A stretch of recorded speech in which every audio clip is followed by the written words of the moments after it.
Let's bring in Andrea Mitchell to this conversation. Andrea, it's good to have you. With Secretary Antony Blinken saying that there are potentially Americans among the dead and held hostage, how does that change the American response?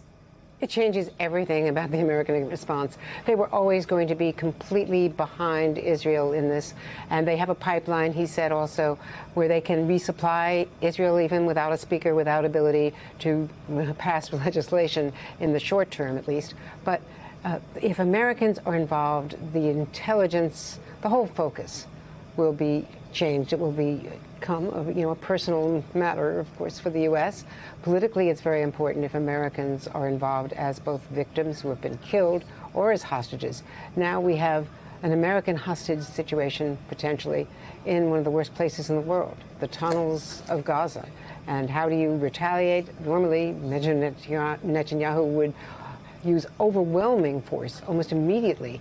Now, both he and the U.S. have to calculate, could you be killing human shields, American and Israeli human shields? What sort of pressure might the Americans be putting on Egypt in this? Because Egypt controls the other side of the Gaza Strip. The blockade's coming from two countries. Any pressure on Egypt? There's a lot of pressure on Egypt. There's pressure on everyone, but we've already had tourists, killed in Egypt.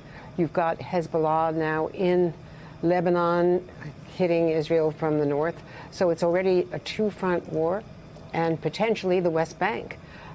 Israel is isolated and surrounded geographically, but it has such military advantage that at least once they are engaged, now that they are engaged, they are calling up everyone. We all hear reports. We heard from the editor of the Jerusalem Post yesterday. His reporters are being called up.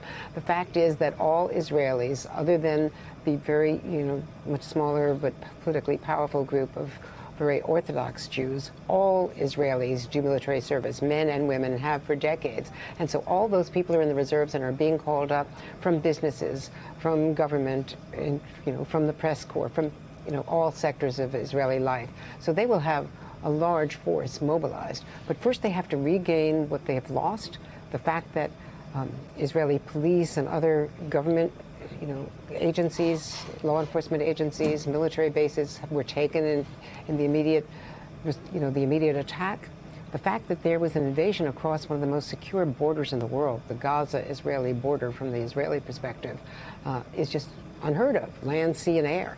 So the surprise factor of this, the intelligence failure, clearly an intelligence failure on the Israeli side and the U.S. side.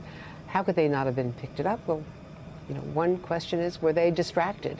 Was Israel distracted by a year of internal protests, which involved the military and the intelligence, demoralizing both of those, those numbers of law enforcement and security agencies, as well as the Israeli public, and the distraction here in the U.S. politically? Not focused enough on the way the incursion into Palestinian lands, the escalating violence from both sides in the West Bank was affecting, Israeli security.